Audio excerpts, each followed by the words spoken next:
Yes, ready, start. Mr. Chairman, sir, I thank you for having permitted me to speak. The budget presented by our beloved Prime Minister of India is a mixed one which deserves both appreciation and criticism. Being the maiden budget presented by our Honorable Prime Minister, he can be excused this time with the hope that he will present a pleasant budget at least next time, provided he continues to hold the finance portfolio. He is worthwhile to take into account the comments made by various people belonging to various sections. The Chamber of Commerce people believe that instead of giving relief to corporate sector, government has taxed 30% minimum tax, which will hamper the growth of the corporate sector. This would offset the liberalization on depreciation allowance and would create a serious impact on the share market.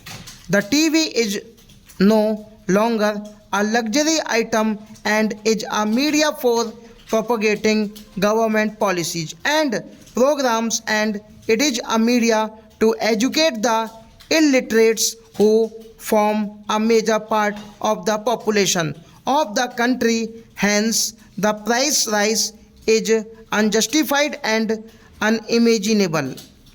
The salaried people are the honest taxpayers in this country. They all expected a higher ceiling limit for tax eligibility, but no mention has been made. This has totally disappointed them. Of course, rupee that accrues to the central exchequer according to 1987-88 budget proposals for paise only come through income tax. In this budget, it is worth to praise that housing and education have been given a boost. This will create a motivation among middle class and upper middle class to have their own shelter.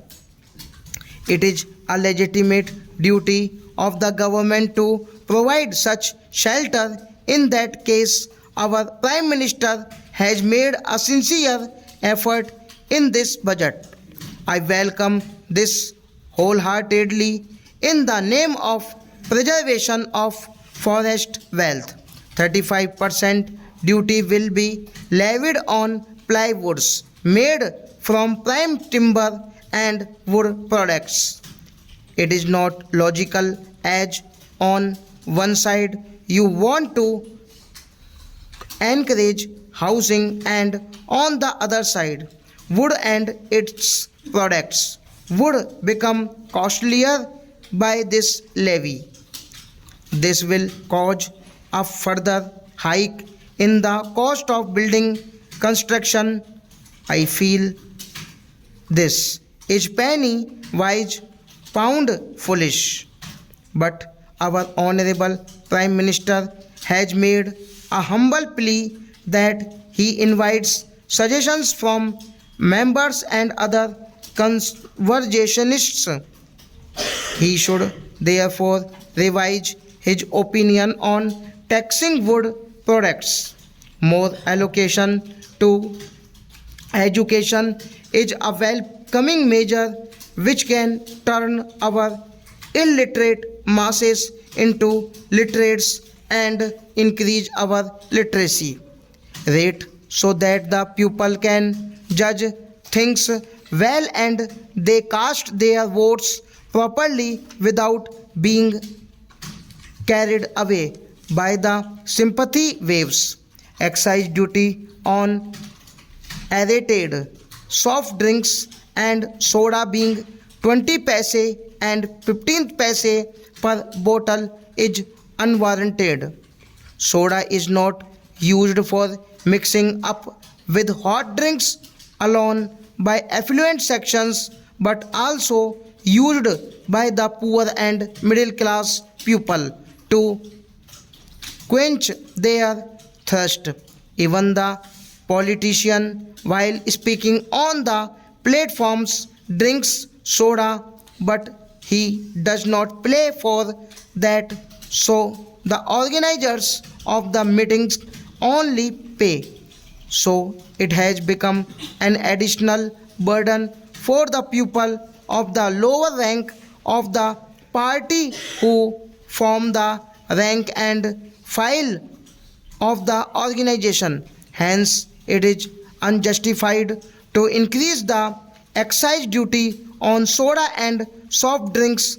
I will appreciate the Honorable Prime Minister if he puts excise duty up to 30 to 40% on hot drinks so that the people can be relieved from the clutches of the devil of drinking habits, and also the exchequer gets more money. Though snuffing and chewing tobacco is really harmful to health, people in the rural areas forego their wood while at work, and also when they are not able to take one square meal a day, indulge in chewing tobacco and snuffing. So increasing excise duty on these substances is going to hit the common man and not the richer people. Hence, I request the Honorable Prime Minister to withdraw the excise duty imposed on tobacco and stuff. It is regrettable that our Honorable Prime Minister has forgotten the 40,000 sick units in the small scale sector. Neither he has made an honest attempt to nurse them back to health from sickness, nor has he made any provision in the budget presented. Hence, I request the Honorable Prime Minister to take into account the problems faced by the sick units in the small scale industries.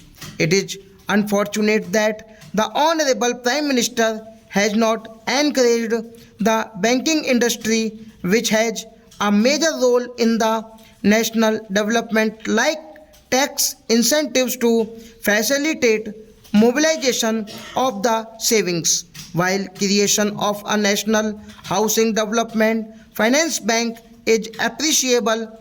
Nationalized banks should be made to involve in these activities with a due caution, not to allow favoritism or ruling political parties interference.